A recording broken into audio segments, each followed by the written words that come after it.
It was much better. We couldn't get the author, believe it or not, she's on tour, but we got even better. Shaylee's with us today from the National Concordia, the National Orphan Train Complex in Concordia, which is actually referenced to in the book that we read. She's going to talk to us a little bit about the history of the orphan trains in the area, and she's actually spoken with the author recently, who's working on the movie. They're getting ready to turn this into a movie to go to theater, and so I think she'll have some very interesting stuff for us today. So welcome, Ms. Shaylee. Hi guys.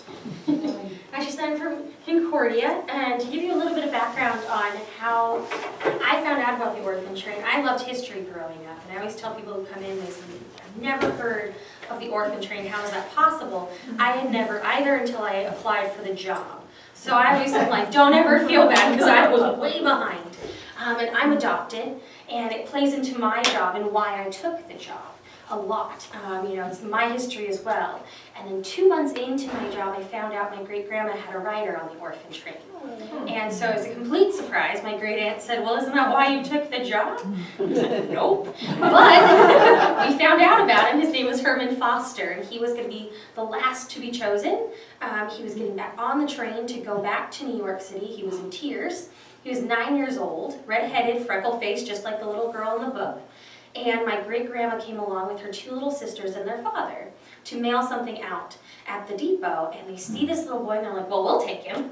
And so I'm sure his wife got the surprise of her life when he comes home with a son. But it worked out. We have a lot of those stories where it's just kind of a surprise that, the dad and the mom stopped by the placing meeting and got a son or a daughter.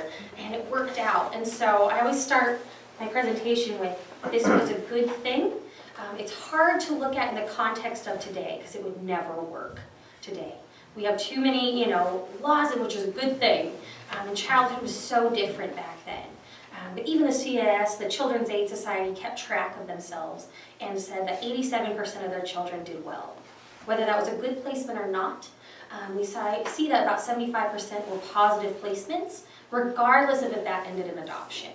So it was a good thing, and it's not that we don't talk about the bad stories, because we do, but it's more out of respect for the writers themselves who did not want to talk about it. And they were much more than a train placement. Leela Newcomb's a good example. She was placed out in Nebraska, and she passed away at the age of 100 in 2014. And so she had a wonderful life and was much more than her negative placement. And so out of respect, we don't really go into those. But we will talk about the Orphan Train movement, which lasted for 75 years. And this picture actually came from the Kansas Historical Society. We're lucky enough that they had it in their collection. It's probably the most popular one. If you Google Orphan Train, this will always pop up. It's probably in the book. I think it's in the back of the pictures. But it's the iconic photo. But our story starts in the early 1800s with New York City and immigration. We all know about Ellis Island, but before Ellis Island in 1892 there was Castle Gardens, and there were many other places like Ellis Island before that, but nobody was ready for New York. It grew in such a way, it wasn't like London, it wasn't like Paris that had hundreds of years to build up. It boomed. Between 1850 and 1900, over 1 million people were added to the population of New York City, and that's not counting the millions of people that came through and left. And so it wasn't just immigration from Europe, it was immigration from the rest of the world, but also immigration from small towns to the big city. And so nobody was prepared for what happened in New York. By 1900, 75% of the population was in poverty. And that's 1.5 million people, but 75% are in the tenements. And so most of our kids that we talk about on the Orphan Train came from that kind of situation. There are very few cases where it's a rich individual who got rid of a child. And so a lot of it is due to immigration. And this map gives you a little bit of a good idea of the foreign-born population versus the population of New York City. And so in 1850, it's over half of the population was foreign-born. And it continues to be a large portion of New York City's population, even into the 1920s and onward. And so it gives you a good idea that there were people pouring in, and it just didn't, depended on what time period, whether it was Irish, whether it was Italian, whether it was German, whether it was East European Jews, just depended on the situation. And we see that reflected in the children that are placed out.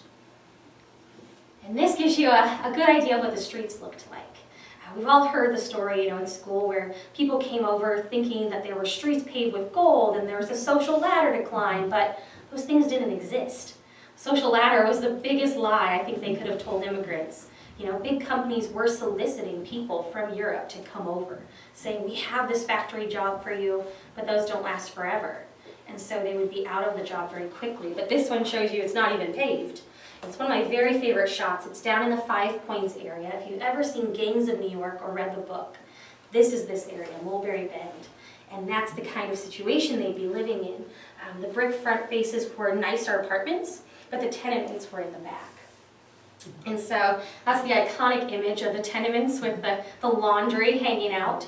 But these were very interesting locations. I read somewhere that for renters, if you rented to a wealthy individual, you'd make 50% profit. But if you were renting in the tenements, you made a 200% profit on those individuals because they were that terrible.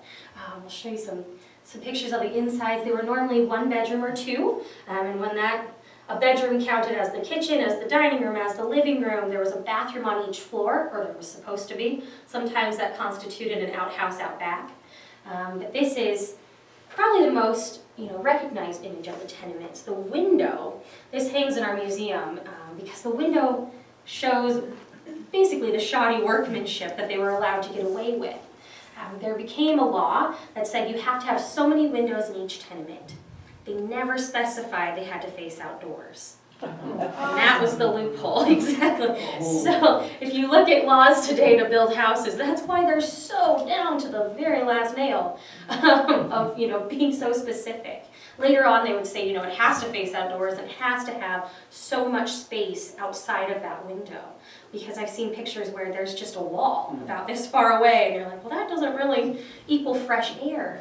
And when you have a coal-burning stove, you can kind of see at the bottom left corner, and no ventilation.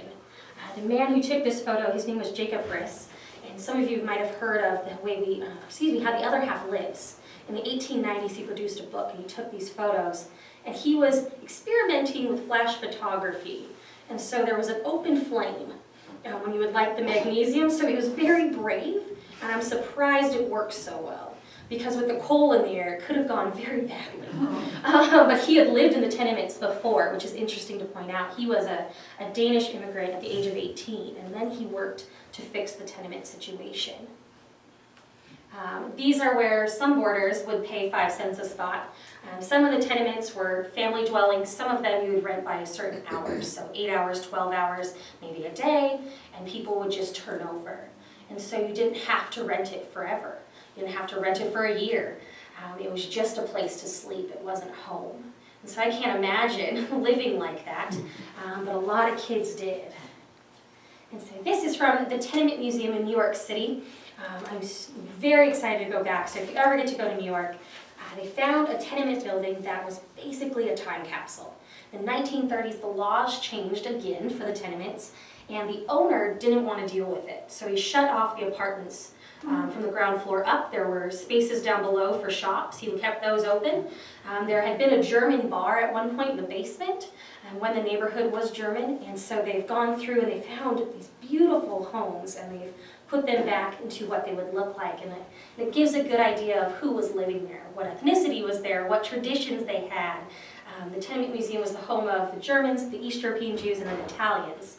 So the whole neighborhood would change when this, a new population would come in. And so we're very blessed that they are in existence to show what they would actually look like. And these little guys, the street hooligans, of course, there's safety in numbers. And a lot of people think that the kids were kind of just rounded up off the streets and put onto a train, but there was much more between the streets and the orphanage and the train. If they did get rounded up, which some kids did, and we do have court documents of that, they would be turned over to the state, and then the state would pick the orphanage that they would go to. And they didn't always go out on the train, but there were 10,000 to 30,000 kids living on the streets of New York City at any given time between 1850 and 1929.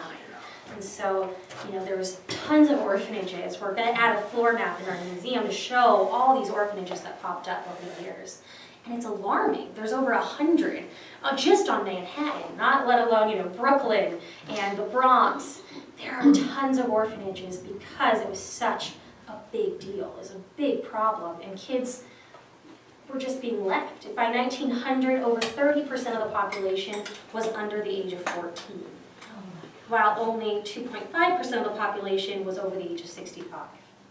And so there was a huge discrepancy in the ages, and so the kids were just left to their own devices, which some did pretty good, but childhood was not what we think of today.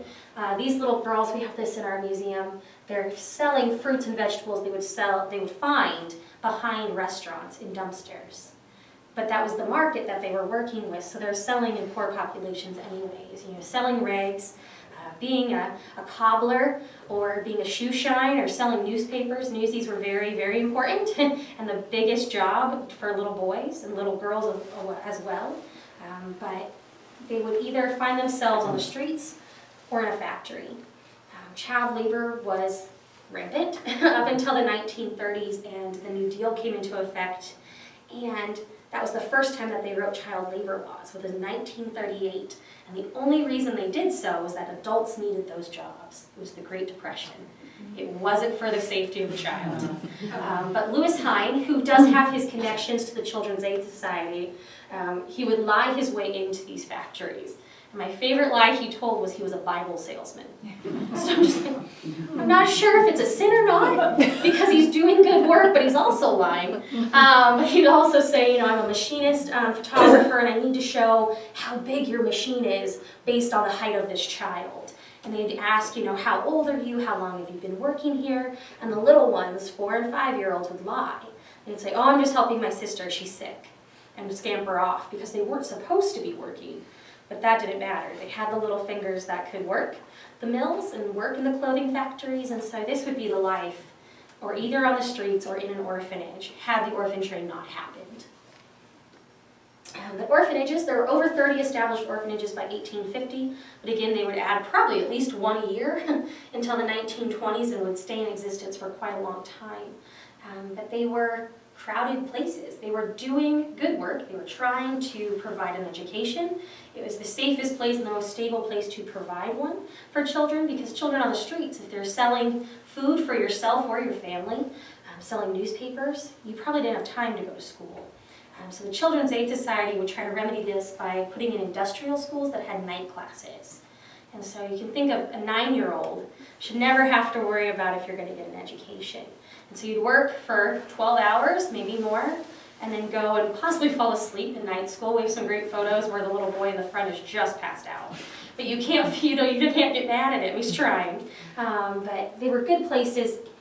But when Charles Loring Brace came along, it was the staple. They thought, oh, this is as good as we can do. An institution is equal to being raised in a family. But we know that's not true now. It's not going to offer the same cultural influences. So there was extreme poverty, unrestricted immigration, tenement housing, and just orphan, half-orphan, homeless, and abandoned children on the streets or in homes who couldn't be cared for. But enter Charles Loring Brace. And he is the father of the Orphan Train and the Children's Aid Society. He was from Connecticut. He was educated at Yale. He was very well connected. His father was affluent in a way that wasn't about money, it was about his connections. And that would pay off greatly for the kids of New York City and elsewhere. After he graduated from Yale, he did go to seminary, but he also traveled in Europe for a year. And he was only supposed to be there for a certain amount of time. He wanted to see how the prison systems work. That's what he was really interested in before he left. And what happened was he was in Eastern Europe and he was kidnapped. And they said, you're a spy, and they threw him in a dungeon. And he spent over a year there.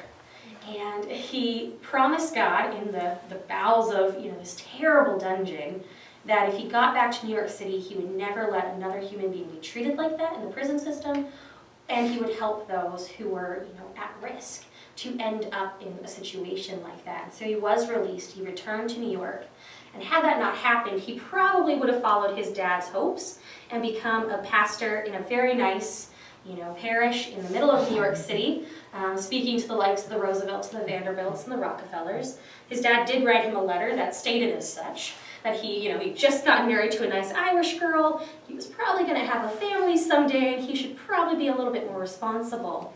But it's my favorite Charles Loring Brace letter, and there's a book of them. But he talks back to his dad in a very sassy tone. He's 26, and he says, I would rather act like Christ and help those who are downtrodden than ever make $2,000 in a parish in the middle of the city. And he says, I'm acting like I'm supposed to, and I'm gonna go help them. It's a very sassy letter. I'm like, I'm amazed his dad didn't disown him after this letter, because it gets real bad. But he does what he says. He goes to Blackwell's, which is in the middle of the Five Points area down here, near where Wall Street stands today. And he went to the Five Points Mission, which is a very famous mission. He was working with the leader of that, and he was trying to help kids and adults and everybody who came in. And he quickly realized, he was very idealistic, Charles, and he says, you can either teach a man to fish or give a man a fish. And he wanted to make the biggest difference possible, and he saw that with children, which, anthropologically speaking, is the smart way to go. You can, teach a new dog better tricks. Not that you can't help adults. The situation in New York with aid, our newest exhibitions will be focusing on that. It was very judgmental, how people received aid. If you were gambling, drinking, smoking, you were out. And so they kind of created their own situation. But Charles saw the kids as not a helpless cause. He did see that they possibly would turn into criminals because that's what their environment created. If you were poor, you were going to have to steal to get food. And that could turn into bigger offenses because what else are you supposed to do to survive? He started the Newsboys Home with the help of Theodore Roosevelt Sr. And this is probably the coolest connection I've found because they are a huge influence, both the father and Charles, on Teddy Roosevelt. Theodore Roosevelt Sr. Knew Charles Loring Brace when he moved to a very affluent neighborhood north of the city. And he had the connections. His friends often said that they see him coming with this look in his eye, and they just said, how much? And don't even tell me what it's about. I know I'm going to give you money in the end. He was a huge philanthropist, and without him, I don't think the Orphan Train would have happened. But together, they went out and they started the Newsboys Home after starting Sunday Boys School meetings, which was probably the most, I just think, intriguing way that they went and talked to children. On Sunday, they would meet with these newsies and they said, how can we help you? Not, I'm going to provide this and I'm going to push this on you and hope this works. They asked them first. A lot of the newsboys were older. They were taking care of themselves. They were not going to accept help on anybody else's terms but their own. And so the Newsboys Home was a safe lodging house. They didn't have to go in with other adults where it could be very dangerous. It was just for boys. And so they went in, and Theodore Roosevelt Sr., he would donate barbells and boxing gloves, which probably made it safer when fights did break out, but it's a weird donation. He believed in muscular Christianity, which I had never heard of. I was like, all right, muscles in the Bible, I don't know. But he truly, he wanted to help, and I guess that helped in a way. It would later become the Brace Memorial Newsboys Home of New York. And one of the first nights that they had, it opened for the boys. They talk about what the boys were talking about. And they were saying, this is better than a heating grate. And this is, much more comfortable. It's amazing to have a bed. But they also started Sunday school for the boys. And in those groups, they really connected with Christ. They said, oh, I get it. He's a poor guy. He's going around. He's doing good works. And I can identify with him. But this golden rule thing, I don't understand. They're like, but what about getting yours? You gotta survive. I'm like, well, that's fair, but they were trying. And so they did very good works at the Newsboys Home, and some of those boys would ride the Orphan Train, but they would service, thousands of children over the years. And they were also teaching them and helping them to learn to pay for what they wanted. There was a small fee to eat and sleep there, but it was 6 cents. So they had a safe, place to sleep. They got 2 meals and a shower, which I'm not sure everyone took advantage of, but it was there for them for the 6 cents. And they also had a bank there for them, so they could turn over money to save up.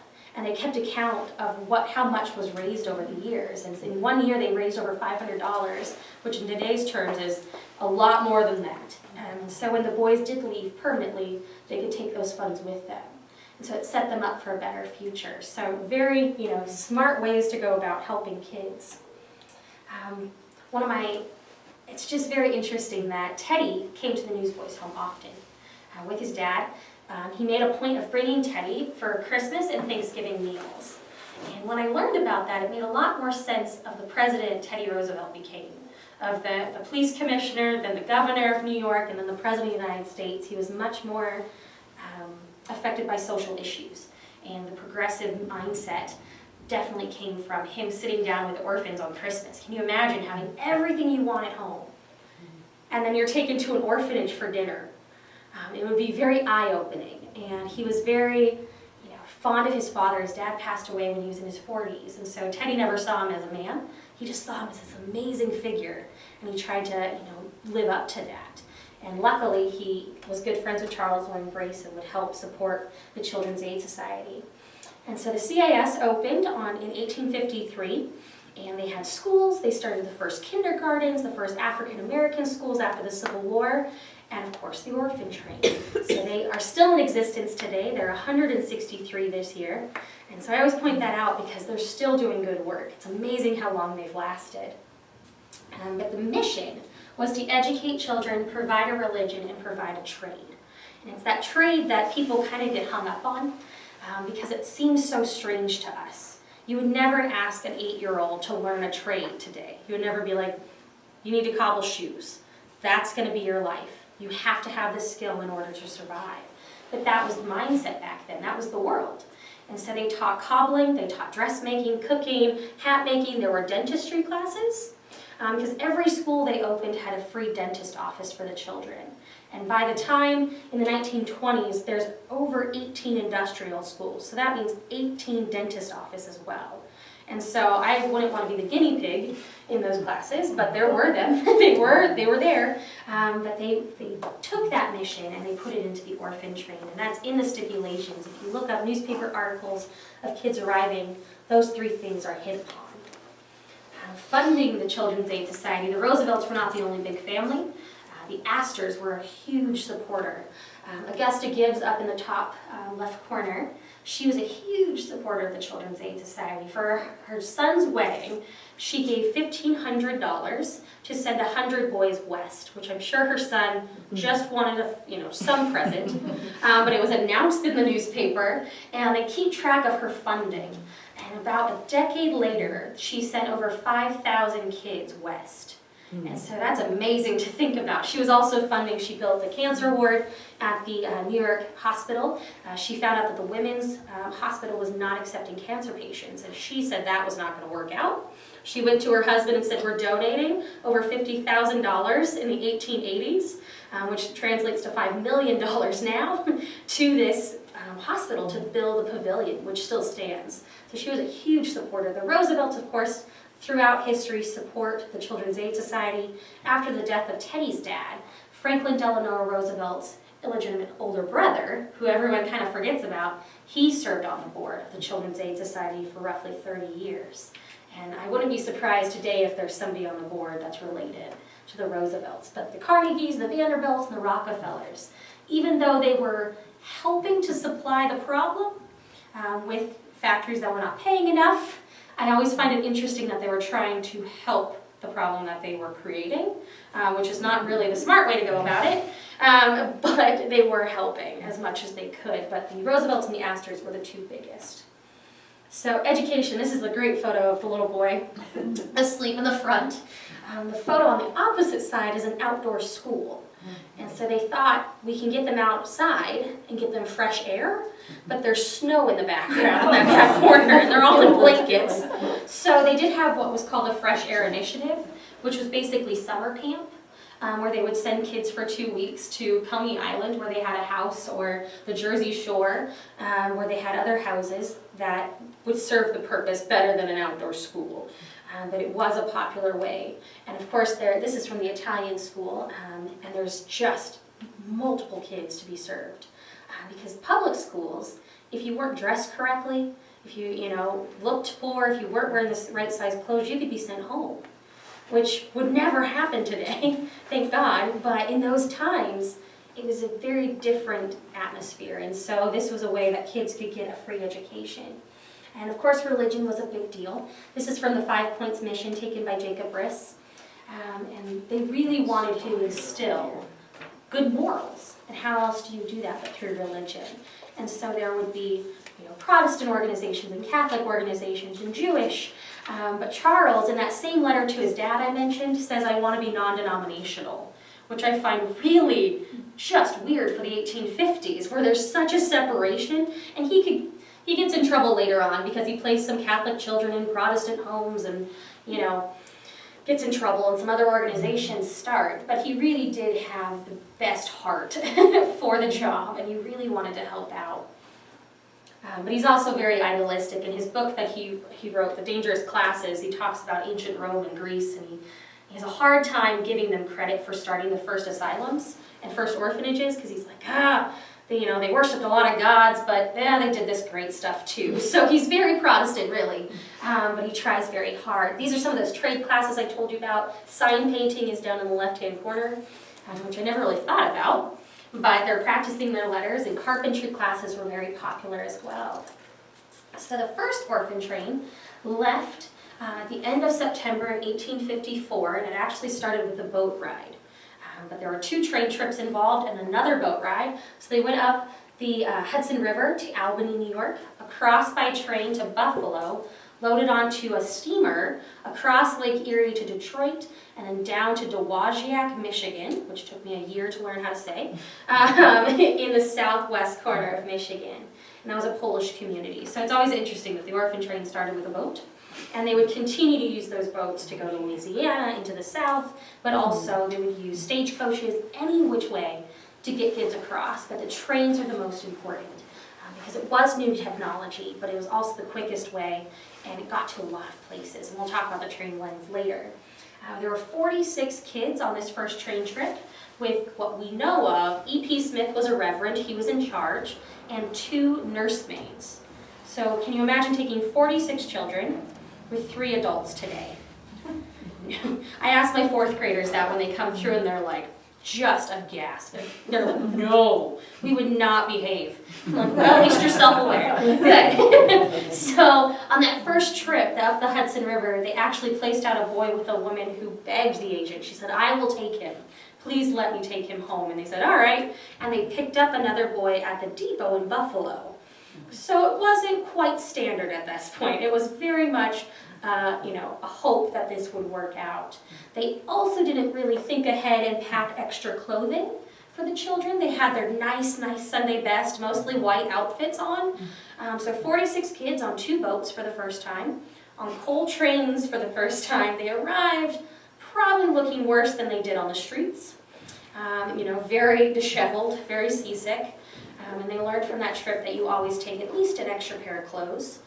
And the kids always talk about that they would always put their nice clothes on right before they went over to the meeting house, never on the train. But out of those 46 kids, 36 found homes in the area of Dowagiac. 10 went on to Iowa City to be placed in an orphanage, so they could be placed out later on.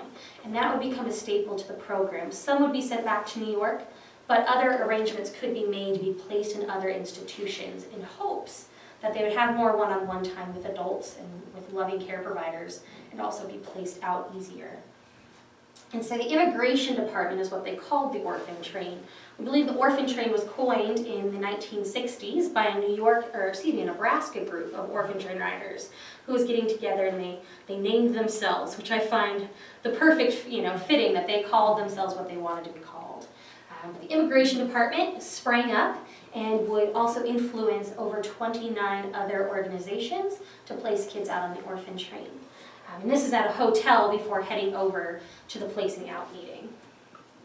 The agents play a huge role. The one thing in the book, I wish you had focused more on the agent, because they had a very hard job. Going from New York across the country and finding homes, but they'd also have to go out 2 weeks ahead of time to set up the placing out meeting.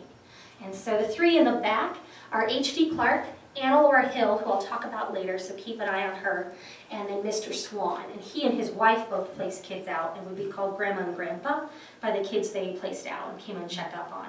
They were never called agents, only Grandma and Grandpa. And so they would come out 2 weeks ahead of time and pick a town.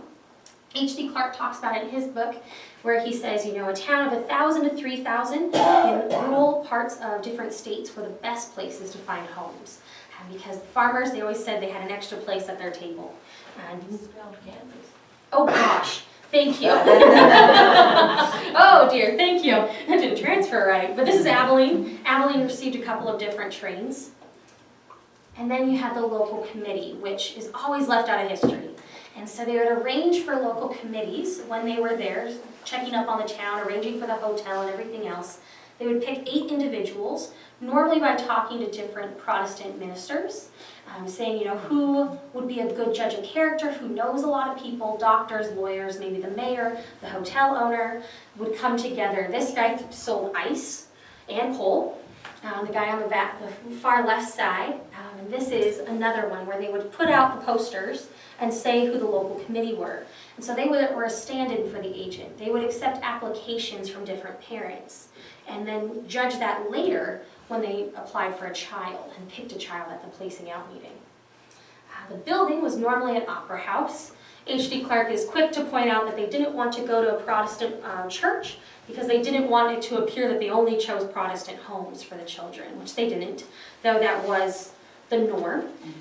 The opera house is, of course, here in Abilene and in McPherson. McPherson received 3 different trains, and they're all placed out at the opera house that still stands today. And that was a good way to have the kids up above the crowd, and that's where we believe we get placing up for adoption from. And so we offered an enclosed space, plenty of room, and probably half the crowd that showed up was out of pure curiosity. If this happened today, it'd be the same way. You know, it was just a spectacle. It was interesting that these orphans were coming from New York, which was, very exotic place for, in the Midwest. You'd never been to the big city. But a lot of those people that came out of pure curiosity left with a child. We have a case of a kid who climbed up in a man's lap. He was 3 years old, climbed up in the gentleman's lap and looked at him straight in the eye and said, "Are you going to be my daddy?" And sure enough, he was. He went home with him. His name was Art Smith. He has a wonderful life, but the dad had come out of pure curiosity with his wife and went home with an adorable 3-year-old who had actually been left at a department store. That's how they found him. And Art Smith was a huge member of our organization, and he didn't know he was the department store baby. They'd all heard about this department store baby. 75 years later, they confirmed it was him. So that's a side note, but he had a good placement.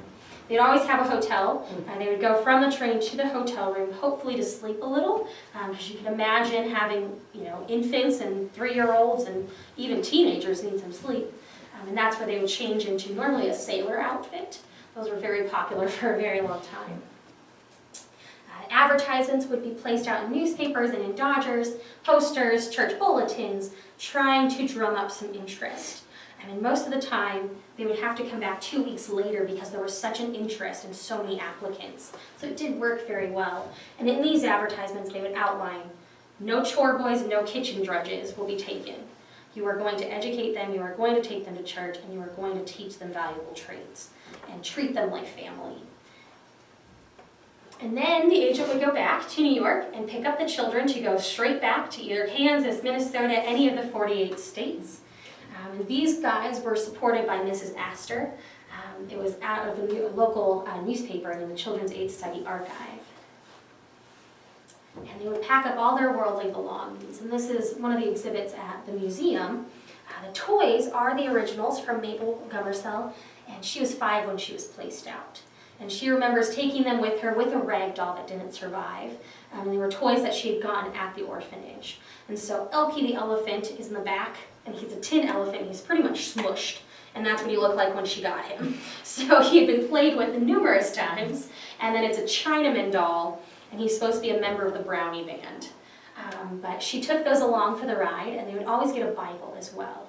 The Bible here comes from the American Female Guardian Society, whose collection we house. Over 100 books still survive. And in the Bible, in this inscription, It says, when thy father and mother forsake thee, that is when the Lord shall take thee. And it was a hand inscribed in Mr. Lewis Saylor's Bible, who then gave it back to us later on. So they would always pass those out and pray over the kids. When Charles Loring Brace was alive, he lived until 1890, he would be the one to hand out all the books and the Bibles and pray over the children, because he was a reverend. And then they would head west, sometimes by boat, sometimes through Grand Central Station. They talk about they would normally leave at noon and catch a trolley to Grand Central Station. So you can imagine if a group of 50 children is leaving, that took some finagling, but they all made it. And they would get on the train, and normally it would take about 2 days. We have a great artifact at the museum from one of the agents, Anna Laura Hill, a basket that she would take all the provisions with her. And you would really want her or H.D. Clark to provide the food. H.D. Clark talks about having 2 kinds of jam and having milk and having apples, and same with Anna, she would pack peanut butter sandwiches. But the horror story is the mustard sandwiches, which we pass out to 4th graders a lot, to say, this is what you could eat. But, Anna with her peanut butter sounded a lot better. But they would take about 2 days at most on the train to get to the first town. But of course, if they were on the train for multiple stops, that got a little bit long. And then being chosen, this always reminds me of the Sound of Music. But they would be lined up on stage with the agent, and the agent would basically give a sermon. It's the best way to describe it, using guilt to get to folks and saying, be a good Christian, take in a child, you have a place at your table, please, please, please come and talk to these children. And so in the best case scenario, children could have 5 different applicants. If you were looking for a girl or a boy, that's what you would put on your application. And you would come to the local committee and say, this is my steady job, this is my household, I have no children, I have this many children, and would love to take them in. But it was up to the local committee and the agent to choose those homes later on. But the babies always went quickly, as did little girls. For some reason, it's interesting to note that 6 to 9-year-old boys were harder to place, which I find interesting, and probably they're just really rambunctious at that moment in time, but that's why they would have to bring a second trainload of kids. We find a lot of the times, McPherson is that way, that 2 weeks later another load of kids come because there was such interest. The follow-up article is where we get a lot of names. It just depends on who the editor of the newspaper was. In Clyde, Kansas, there were 2 newspapers, and for a placement, one newspaper has this huge newspaper article saying, this is how many people cried, this was just the most beautiful, and he's, placing out, homes were found for the children's, families were made, and the other newspaper says, it happened. And so it really depends on who you're looking at, and you really hope for those ones that are very gushy, but they would outline who the child was, what age they were, and who they went with. So that's how we find a lot of these kids, and we're able to find those placements for them and birth names. But the checkup program is probably my favorite part of the whole thing, because they didn't just forget them. They refer to these children as their children for the rest of their lives, regardless if they're an adoption or not. But, and this is from the Children's Aid Society annual reports, they would have pages upon pages of letters that were written. It was in the guidelines that the children could write if they were of age to the society, checking up, and the letters are pretty cute. They're saying, I gotta be quick, I gotta go play ball, and but I'm doing great. Love George. But they did keep very good track of the children. There's a very small percentage that run away and they never hear from them again. Lots of the kids keep in touch well into their married years, well into when they're having children. But Anna Laura Hill comes into this because we have 200 images from Kansas where she came back with her camera and took pictures of all the kids she placed out. That pictures of the house as well, they did have a series of photos that come up in the annual report. And they also show in the newspaper. We have one from Belleville, Kansas, where Anna Laura Hill comes from the Children's Aid Society, and Clara Duckett, who I'll talk about a little bit later, is playing the piano for her and putting on, this lovely reception for her and the rest of the kids who were placed out. The bottom one is Alice Bergardis, who placed out many, many kids as well. And the agents, these are 2 of the photos from Anna's exhibit that are up now. And if you can't really tell, but there's a cat and a dog in the picture. There's a lot with animals, and that's the current exhibition, is kids with their pets. And it's hilarious because the chicken one, that's what's running around. It took me a good 10 minutes of staring at that photo and being like, oh, that's what the blur is. And I can imagine Anna with her long skirt and these chickens just going nuts. And the boys think it's great, in the middle of it. But there's horses and dogs and cats and a sheep. And many, many animals that they, love to help take care of and was a big part of their lives. But aging out of the program normally took place when they were 18 to 21. It just depends on what they decide at that time.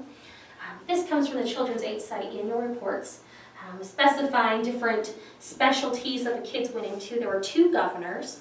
The one on top is Andrew Burke, and the bottom one is John Green Brady.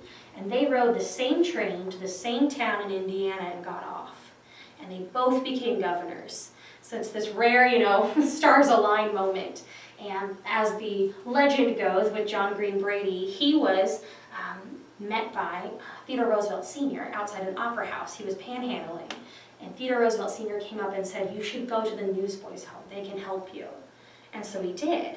And later on, he got to meet Teddy Roosevelt when Teddy was the governor of New York. Back in Oregon, he came down for a Western governor's meeting, and Teddy was the speaker. He said, I'm really excited to meet you, because he was on a fast track to become president.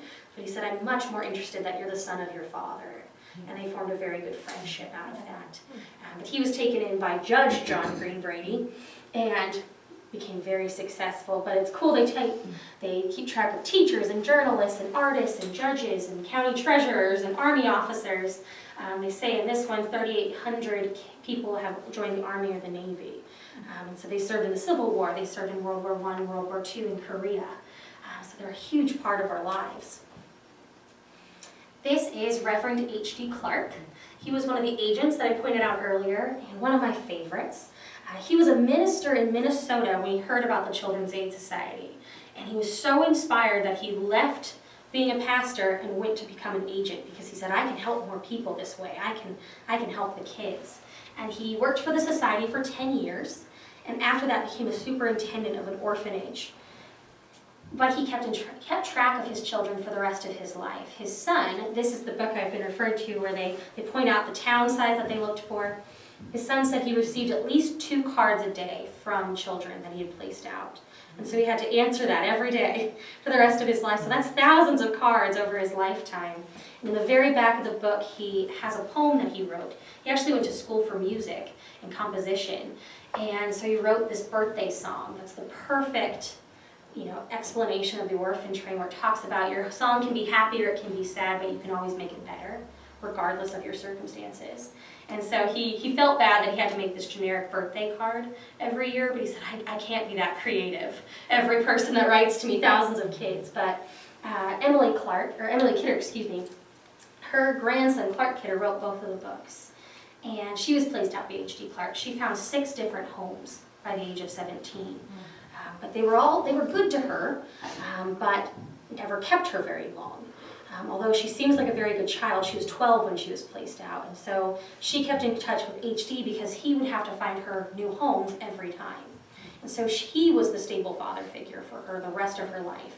And it's cool to mention that when she was 17, she was going to be placed out again. Her family was moving, and so she was going to be placed who knows where. She was spread across 3 different states in those 6 years. And she was walking with her boyfriend at the time. And she said, I'm gonna be placed out again for another year, and I don't know where I'm gonna end up. What should I do?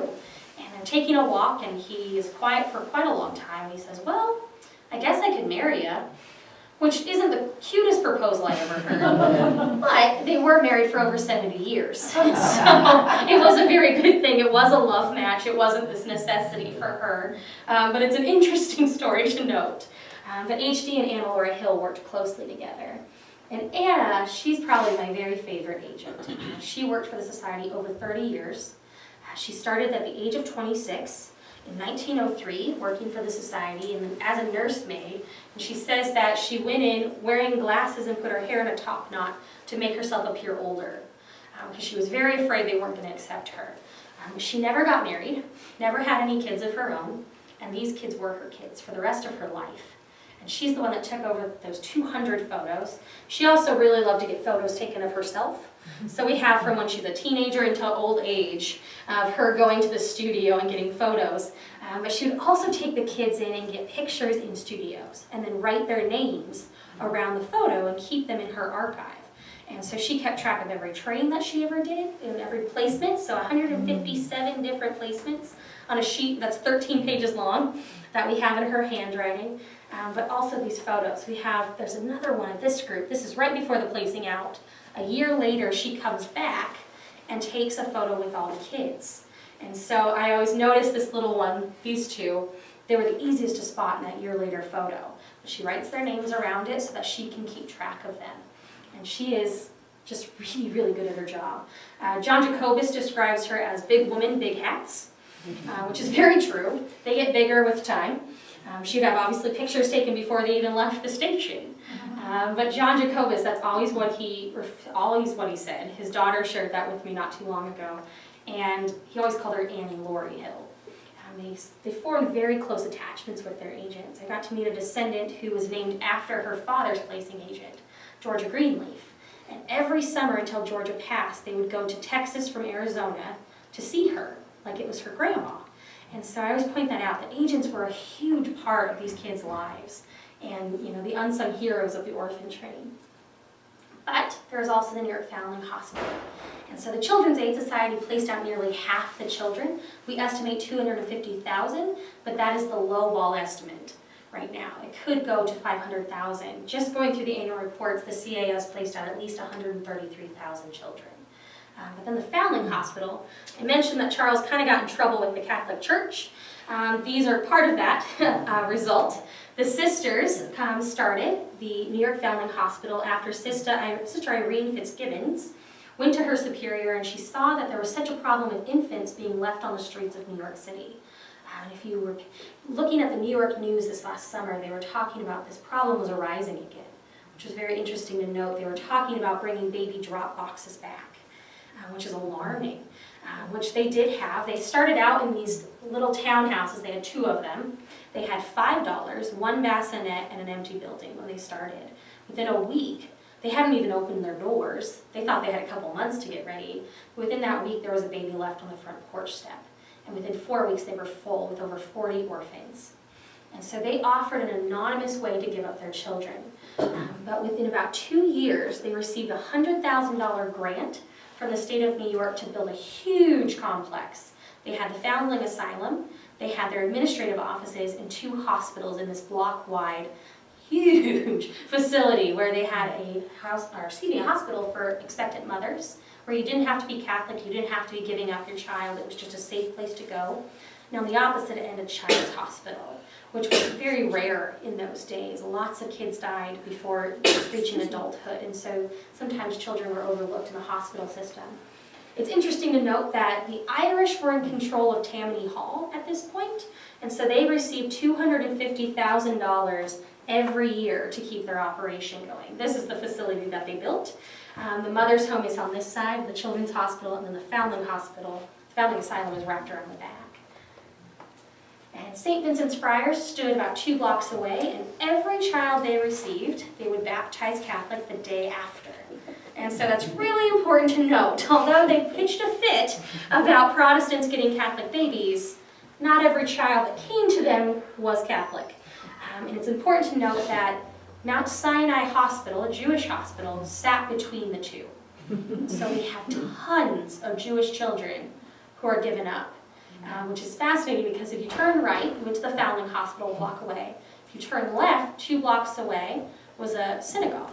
And then the next block was St. Vincent's Friar. And so it was anonymous, but it was also the safest way to give up your child, to not face any circumstances later on, any consequences.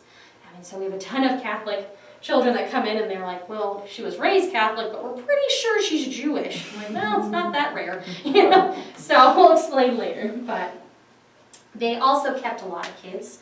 The top picture is a playground. The bottom is a music class. But this is my favorite photo from them. It looks like they're doing the Jane Fonda workout. And there's little ones that are going the opposite way. There's a girl in the back who's not having it. And you can barely see the nun's ankle at the very bottom who's leading them. There's a series of photos that look like this where they're doing different exercises. So they placed out roughly 27,000 children. The biggest difference between the two organizations is how they placed out. It wasn't Protestant versus Catholic. It was that you would request a child from them, like a Sears catalog, one of the orphans puts it. Eye color, hair color, age, and gender. And so normally they were infants to toddlers, about 4 years old was the most popular, but it was hoping that you would fit in with your new family, that you wouldn't face the stigma that adoption would. So if you came off the orphan train and you're 9 years old, you stick out like a sore thumb, everyone knows. But when they're an infant, it's very easy to hide that fact, especially from the children. We have many who were never told and they figure it out much later, because they're not lying on the censuses, but they're lying to the child in hopes that they fit in. It's not ever really out of spite, it's out of love. But this gives you a good idea of the train lines and why the Midwest receives the most children. This is the 1860s, and you get the transcontinental rail line. But by 1890, you're covered. And so the western states receive less children. The southern states, although they have plenty of train lines, the Children's Aid Society for a long time refused to place in the South in large numbers. They didn't want to replace slavery with children. Even though the state of Missouri in the early days contacted Boston, Massachusetts, where they did place out kids as well from orphanages there, and they said, hey, I got this plan. We're going to replace slavery with these orphan children who can be indentured and then let go. And they said, no, that's not the point of the program. So Missouri, it's a note of contention, although they receive over 6,000 kids. But they wanted to place them in homes. And so it's not until after the 1890s that the southern numbers start to rise. Louisiana received over 2,000 kids from the Catholic organization into Opelousas and New Orleans. There was apparently a baby shortage in New Orleans in the early 1880s, 1890s, which I had never heard of. But a lot of kids go down there. But the Children's Aid Society only placed out 89 kids in Louisiana, which is a huge difference. The distribution numbers we get asked a lot about. New York actually received the most. Upstate New York is still farm country, and so a lot of kids went there. There was a farm school that was dedicated in 1894 where kids could go for a few months and learn the trade skills they needed to go and work on a farm. Some of the older boys were placed out, older girls for employment. Others were placed out with families. But Illinois is number 2. Kansas is number 8. But we're still bringing in the numbers, and this is just the Children's Aid Society numbers. So with the other organizations, 29 of them, Kansas probably is over 7,000 children, would be the most educated guess. So lots of kids. And the nationalities, we're working a lot on who was placed out. American born is always the top, regardless of the years. But that's, of course, they were immigrants at some point, and I wish they would break down that number. That it's after the 1890s that they kind of change how they report. So this is for 35 years, 48% is American born, and then it's German, Irish, English, and unknown, which is probably the hardest one to look at. They also kept track of parentage, and so they say, you know, both parents are living, maybe the mother's living, father's living, or they don't know, or they're truly orphaned. And so that unknown pops up a lot. The outcomes of the program are very positive. We find that a lot of the orphans took in orphans later on, regardless of if that's the orphan train. We just found one the other day where a gentleman took in an orphan boy in Kansas, from a Kansas orphanage. So they tried to help them out as well. And it's not a rarity. They also donated to the society, came back to the society and helped out, and made sure that they were doing their part. Looks like bare feet in the front there. Yeah. Yeah. It kind of looks like they might have been fishing. I'm not sure, but then there's the train guys as well, and Anna is sitting over here. But just a random photograph from the train. These are the Reed children. They were placed out in Belleville, Kansas, and they were given up because they had an older sister and their parents were out moving cattle in the winter, and the wagon fell into a river. And to unhitch the horses, they all got in to unhitch them, and they developed pneumonia because of the cold. The father and the daughter died first of pneumonia and tuberculosis complications, and so the mother, knowing that she was going to perish, contacted the Children's Aid Society. So that's one of those cases where they weren't poor, they were doing quite well, but it was huge circumstances that just took them by surprise. And so the children were put into the CAS later on, and they were placed out together, luckily, into the same town. Howard was not supposed to come along. He was a little bit sickly, and so they were going to leave him behind and place him out later. But Clara, I'm not sure what she said or how she pitched her fit, but she got Howard on that train, and it was very lucky that she did. I mentioned Clara Duckett before, and that's Clara, the middle child, and they were placed in 3 separate homes in Belleville, Kansas. But they never told their family the whole story until Clara was 70. And our founder, Mary Ellen Johnson, called her and said, she wasn't ashamed by any means. She was taken in by a very nice pastor, very good family. They were still very close. And Mary Ellen said, we'd love to have your story for our Volume 3 book, which is actually over there. You can read her story. And she said, well, you know, I feel better about it now. I feel comfortable to tell that story, but give me time. I'll call you back. So Mary Ellen waited. 2 weeks later, she gets the call. They publish the story, and Clara becomes a member of the society. And she comes to reunions. Bobby told us later on, he was 50 at the time, that she had pulled them all together in those 2 weeks and finally explained what happened. She told the farming accident and why they were placed into different homes and how she fought to keep Howard around. And he was very, very lucky. And so after that, Bobby said, this last summer, he's 80 now, he's from Texas.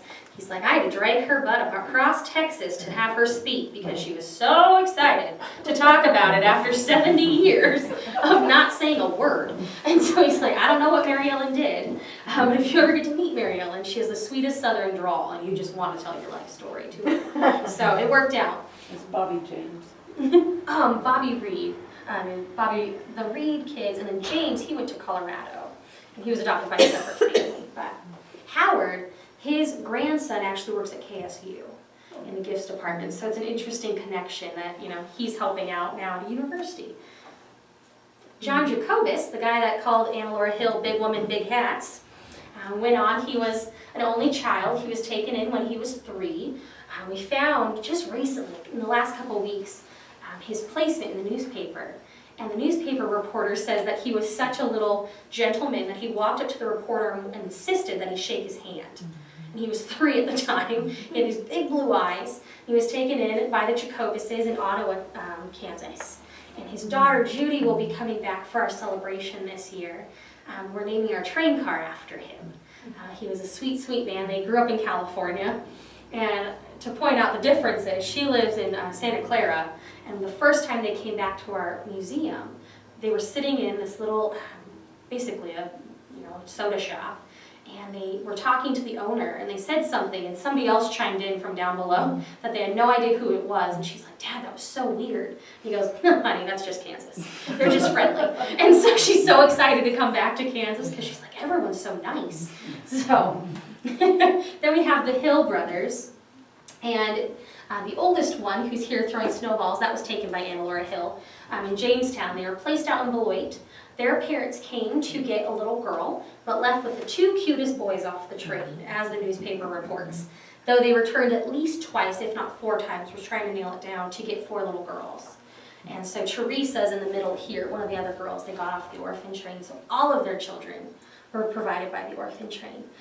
This is their first day of school. They're on the far left side, and they stick out like sore thumbs. They didn't have overalls yet, so they have their little knickerbocker pants on and their little hats, and just look like little New Yorkers. But quickly, of course, they got overalls, and they fit in pretty well.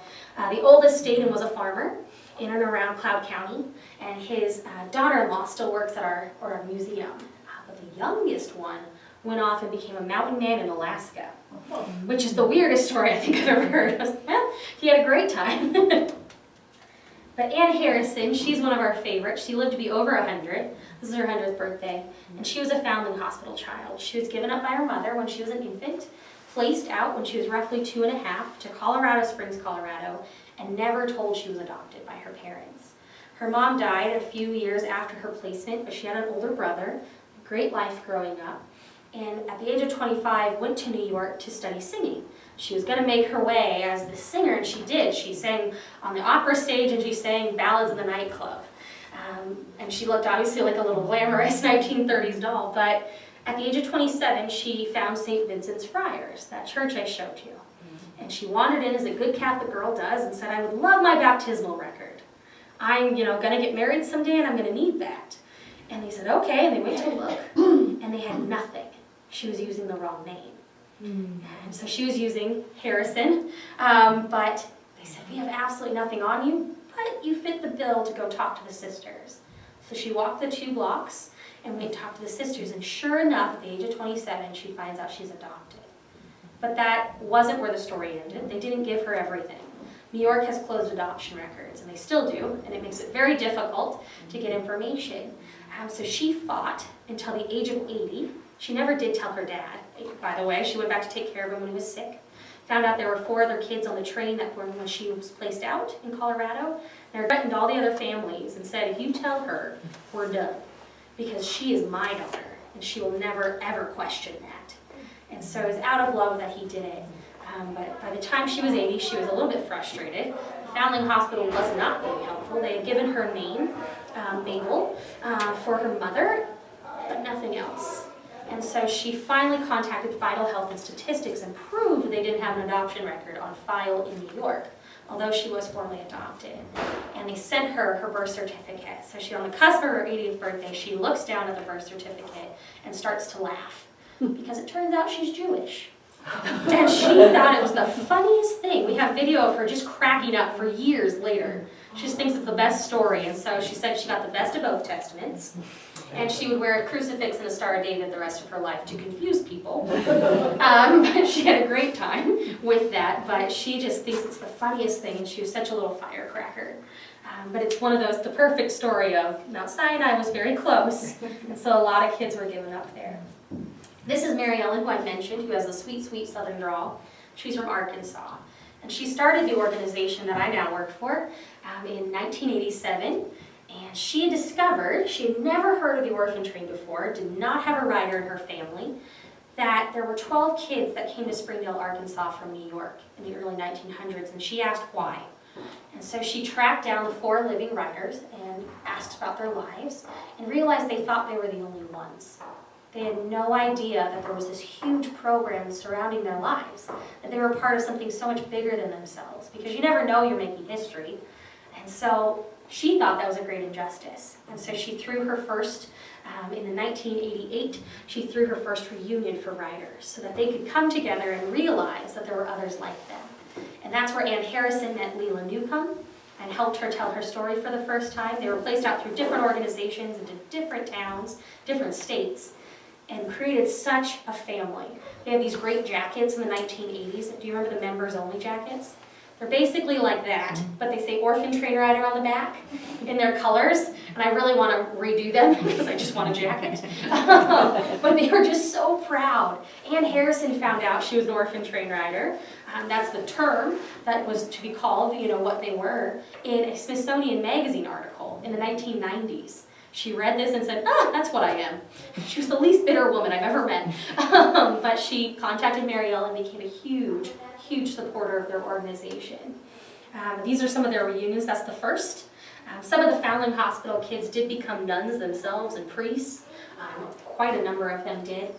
But they came together and created a family for themselves, and that would travel around the nation for 17 years and have different organizations throwing them some reunions.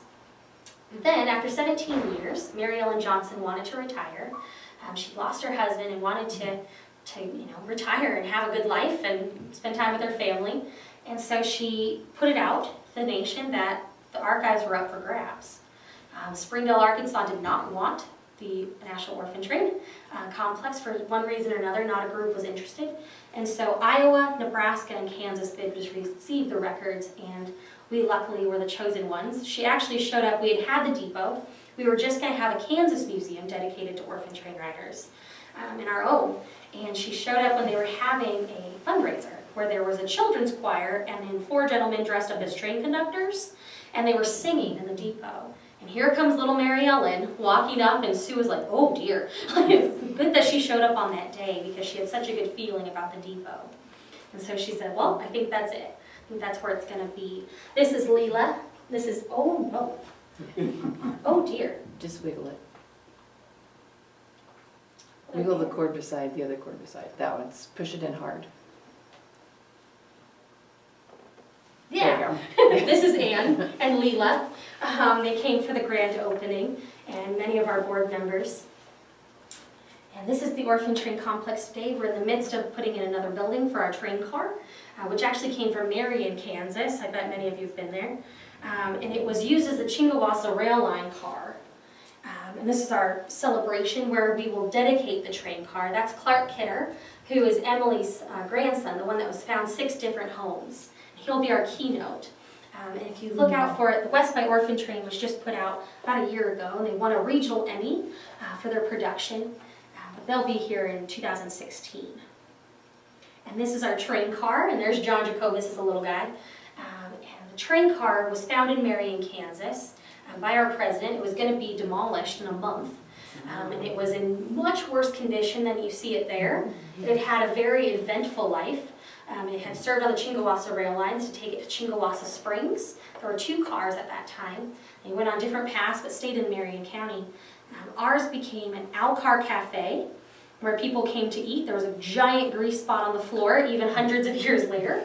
And then it became a dentist office. And that is where we have our Orphan Train connection, which we didn't know until last year. So 10 years after we got the car in 2005, an 82-year-old woman called and said, my uncle was the dentist, Dr. Jones, who owned the train car and had his office. And then it became a playhouse for his 2 girls, who he took off the Orphan Train. And we have a picture of Mabel Jones, which was her birth name and became her adopted name as well. And Anna-Laura Hill took the photo of her and wrote on the bottom that Mabel Jones, but she actually played in our car.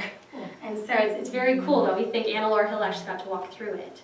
It then became a hamster cage building operation, which, surprise, we didn't know until last year. It's been a big year for the train car. A guy came in, he couldn't have been over 50, and said, I worked in your train car. And I was like, either you're a time traveler or something else took place, because you aren't a waiter in the Alcar Cafe in the 19-teens. And he said, no, a blind gentleman owned the car and built hamster cages and would send out 900 hamsters a month. So I'm just happy they didn't keep the hamsters in the car. So he would help him as a little boy to build these little boxes for the train car, or for the hamsters. Then it became a chicken coop, as most do, and that's how we received it. So there were still a few feathers there, but everything had been cleared out. But it's been moved home. It had been moved 4 times, so that was the most stressful day for me. Yeah. You said the car was originally used to go to some springs? Yeah, Chingawassa Springs. Is that in Kansas? Which I had no idea there were hot springs. There were sulfur springs just northeast of Marion, about 13 miles as the crow flies, and they still are there, but the establishment where the hotel was, the bed and breakfast, is not there any longer. But that's what it was originally for in the 1890s, and we believe they got them secondhand. So the car could be 1860s. That's the type of car it is. It's a narrow gauge. But now it's home, and it made it, which I'm amazed it did. There were Prince Albert cans being used as patches, which I had never seen one. Because I guess I'm young enough, but I always told the joke when you prank call, before caller ID. But they're all the same type, so they must have saved them for a long time. And there's also a soup can lid covering a hole in the floor, which we left in where you can see them. But it's taken down to the very bare minimum, because the kids would have been riding in the cheapest cars, although they never rode in a cattle car, which is always the rumor that goes about. That was not true. They would pay for their tickets to be seated. Normally sitting, we've heard some agents place them all on one side of a train car, and some they have to have multiple, but it was an easier way to keep track of them. But we're very excited for people to go through. There will be multiple exhibits in the building itself. Right now the building is in the works, but it will be the biggest exhibit case you've ever seen. Have glass on both sides. And so we'll have When's to the dedication? It'll be June 2nd through the 4th for our celebration, and we'll dedicate it on that Friday morning. And John Jacobus' daughter will be coming to help us out with that. And to end, my favorite quote from Mary Ellen says, many of the orphans had sad experiences, but most overcame hardship, low self-esteem, and whatever other hands fate dealt them. Our philosophy is one of hope and optimism. The Orphan Train riders went on to establish homes and families, to become good parents to children and contribute to the development of this part of the country. That story needs to be in our history books. It needs to be taught in school. You can make a difference in this world regardless of your circumstances. And so we still stand by that today, and it always gets me. Especially, this is one of my Anna Laura Hill photos, and she's just very angry that the bow's on her head. So it counteracts the quote, but they were brother and sister, and she just didn't like the bow. But, you know, right? They're horrible, and they're all over the place in the pictures when they have the institutionalized haircut, where they don't have a lot of hair. But Mary Ellen, regardless of creating a museum and an archive, did much more for the self-esteem and the lives of the Orphan Train riders themselves. She got to meet hundreds. Right now there's probably 30 still living in the United States, but all 48 states receive kids. Alaska, of course, received a mountain man later on, but 10 countries also received children in very, very low numbers. There's a child that's sent to Southeast Asia, there's some sent back to Great Britain and England, many sent, hundreds sent to Canada. And this wasn't the only child migration program going at the time, so there's thousands of kids affected over thousands of miles, but as Mary Ellen said, they made a huge contribution, and so that's what I'd leave you with. How come it just ended in? In 29, they had been changing the laws and becoming more of a state issue of how you dealt with children in orphanages. And they were also facing some backlash, and there was, from the beginning of the program to the last, they had to fight against rumors that all the children were going to become criminals. Because one child, you know, getting arrested or turning out to be a bad apple or making a bad decision ruined it for thousands of other kids. You know, all these thousands of placements that went well, the one kid, of course, brought it down. Just like planes, you never hear the planes that land safely. So Charles always had to combat against that and say, you know, no, there's the governor. Like, how much more can I do than create a governor off the streets of New York? But it stopped in 29, plus the Great Depression would cut down on, you know, a whole bunch of things. People who could take kids in and supply money to send them. My great-grandfather came to Kansas on the Orphan Train. I need to talk to He you. had a sister and a brother.